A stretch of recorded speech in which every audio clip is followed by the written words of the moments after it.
Kebiasaan kita adalah nanti koneksi, ya kan,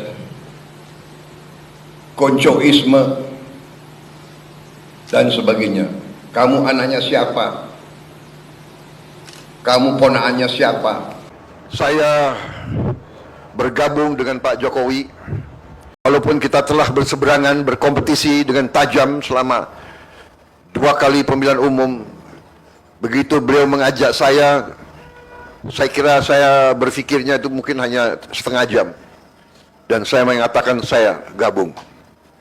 Waktu saya ditanya waktu saya mau maju atau tidak 2024 ini, saya terang-terangan mengatakan saya maju apabila saya direstui dan didukung oleh Pak Joko Widodo.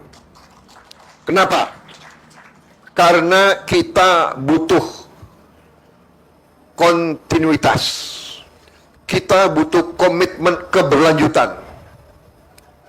Hal-hal yang baik, investasi uang rakyat yang sudah demikian besar harus diamankan. Dan untuk itu saya harus sampaikan di sini betapa besar Pak Joko Widodo menyiapkan saya. Saudara-saudara sekalian, beliau seorang yang boleh saya katakan sangat teliti. Beliau sangat teliti. Mungkin karena itu saya kalah 2 kali sama beliau itu. Tapi saya juga tidak kalah akal. Kalau 2 kali kalah, lebih baik kita belajar dari orang yang menang. Gitu. Tapi sampai sekarang pun beliau memperhatikan, dan saya merasa saya disiapkan benar-benar.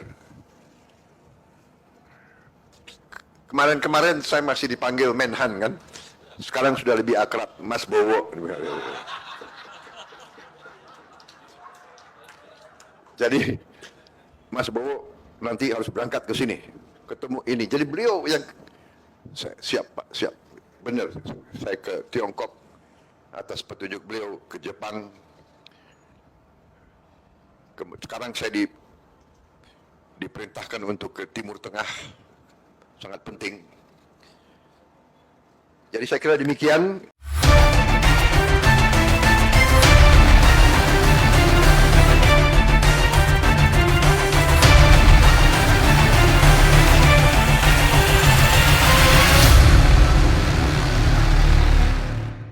Bismillahirrahmanirrahim. Assalamualaikum warahmatullahi wabarakatuh. Alhamdulillahirrabbilalamin. Allahumma salli ala sayyidina Muhammad wa ala ali sayyidina Muhammad.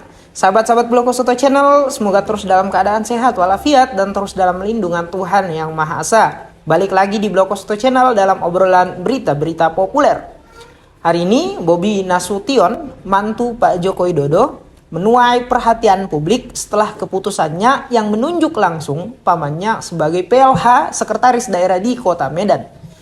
Hal ini tentu saja menuai pro kontra dan dianggap kontroversial, mengingat stigma yang terpelihara di publik kita terkait dengan salah seorang yang ingin membangun kerajaan bernama dinasti politik Joko Widodo, yang memang prosesnya sampai hari ini masih berlangsung bahkan menguat. Ya. Bukan hanya apa yang dilakukan oleh mantu Pak Joko Widodo, yaitu Bobi Nasution, anaknya Kaisang. Bahkan Bobi Nasution itu sendiri yang hari ini diusukan akan mencalonkan dalam kontestasi pilkada yang akan datang. Bukan hanya sampai kepada itu, asisten pribadi dari Pak Joko Widodo dan Ibu Iriana yang juga hari ini dikabarkan, diisukan akan mendaftarkan diri dalam kontestasi pilkada yang akan datang nanti, sahabat-sahabat semua. Diketahui bahwa Beni Sinomba Siregar atau paman dari Bobi Nasution itu sendiri saat ini juga merangkap jabatan sebagai Kepala Dinas Pendidikan dan Kebudayaan di Kota Medan. Luar biasa nih sahabat-sahabat semua ya. Pakar mengatakan apa yang dilakukan oleh Bobi Nasution adalah salah satu langkah politik yang sangat berbau nepotis dan lebih dari itu melanggar tata pemerintahan yang baik dalam proses meritokrasi dalam sistem pemerintahan di Indonesia. Mengingat bahwa seharusnya yang dilakukan oleh Bobi Nasution tidak semerta-merta langsung mengangkat orang terdekat beliau, tetapi untuk kemudian melakukan proses seleksi kepada orang-orang yang di bawah jabatan dari sekretaris daerah, atau dalam artian tidak langsung jabatan sekretaris daerah diisi oleh jabatan yang jauh melangkahi jabatan-jabatan di bawah sekretaris daerah namun di atas jabatan kepala dinas. Tetapi hal itu sepertinya sangat dinafikan oleh Bobi Nasution. Ya, apakah ini merupakan bagian dari salah satu perencanaan penguatan terhadap dinasti politik Joko Widodo? Sahabat-sahabat semua, sebelum kita lanjut tolong berikan komentarnya. Praktik menjamin 7 turunan hidup satu keluarga sebagaimana apa yang dilakukan oleh Bobi Nasution sebetulnya bukan praktik yang baru dalam konteks perpolitikan di Indonesia, ya. Mengingat hal ini sudah terbangun dari level tingkat paling bawah, tingkat pedesaan, tingkat daerah sampai dengan tingkat politik elektoral nasional. Namun sampai hari ini budaya unsur nepotisme dalam sistem pemerintahan di Indonesia tidak bahkan diperangi atau ada inisiatif untuk membuat satu produk undang-undang yang mengatakan dengan jelas kerja-kerja nepotisme itu seperti apa. Dalam aktivitas dinasti politik atau kerja-kerja politik yang berbau nepotisme, dalam penelitian CSIS mengatakan bahwa mayoritas pemuda yang terpilih dalam kontestasi pileg atau yang mendapatkan jabatan kursi DPR dalam pemilu tahun 2024 itu syarat akan nepotisme dan merupakan orang-orang yang dekat dengan yang punya jabatan terlebih dahulu sebelumnya. Ini menjadi isu sentral tetapi juga menjadi praktik yang masif terjadi dari tingkat paling bawah sampai tingkat paling akhir. Artinya ada narasi kebohongan dengan praktik yang terjadi selama ini dalam sistem pemerintahan di Indonesia. Apa yang dilakukan oleh Bobi Nasution kepada pamannya ini mengingatkan kita kepada hal yang tadi, yaitu keputusan nomor 90. Kalau kemarin ada paman yang teramat sayang kepada anaknya sampai dengan harus mengeluarkan keputusan nomor 90 di Mahkamah Konstitusi, hari ini terbalik. Ada ponakan yang bukan hanya sayang kepada pamannya, tetapi juga takut akan keberlangsungan hidup dari pamannya, sehingga dengan mudah dia memberikan jabatan tertentu kepada pamannya. Nah, ini kan luar biasa nih sahabat-sahabat semua ya. Artinya kalau kemarin paman menolong ponakan, hari ini ponakan menolong paman. Dan luar biasanya hal ini dilakukan oleh si satu keluarga tadi yang dalam stigma publik dia adalah orang yang ingin membangun satu kerajaan baru dalam sistem pemerintahan Indonesia yang diatasnamakan dinasti politik Joko Widodo.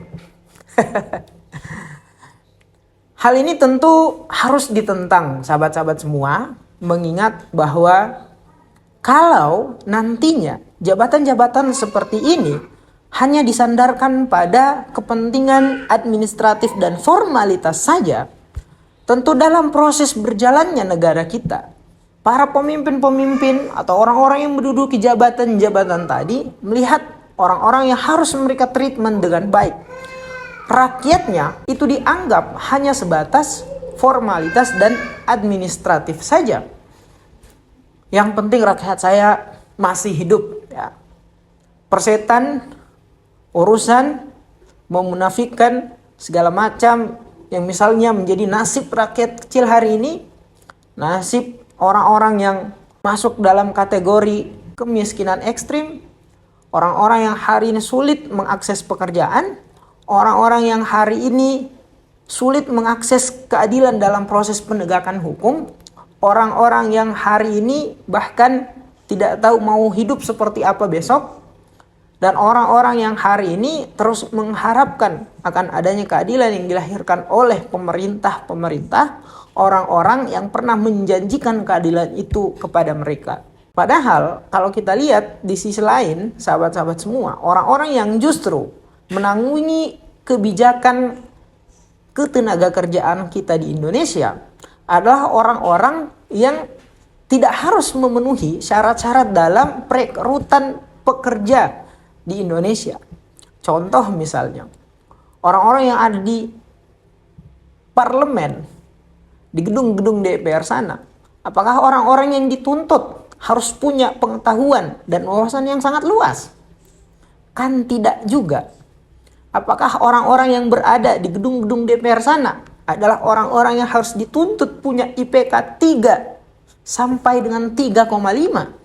Kan tidak juga. Berdasarkan syaratnya, yang meskipun dia hanya tamatan SMA atau di bawahnya kan boleh-boleh saja. Luar biasa nih ya.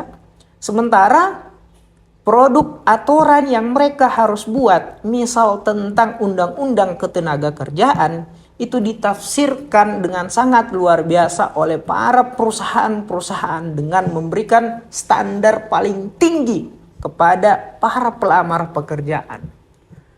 Hal-hal yang tidak menjadi syarat sebagai orang-orang yang bisa mengatur undang-undang ketenaga kerjaan itu, tetapi diatur bagi para pelamar pekerjaan. Ini kan luar biasa. Demikian dari kami. Billahi taufiq wal hidayah. Wassalamualaikum warahmatullahi wabarakatuh.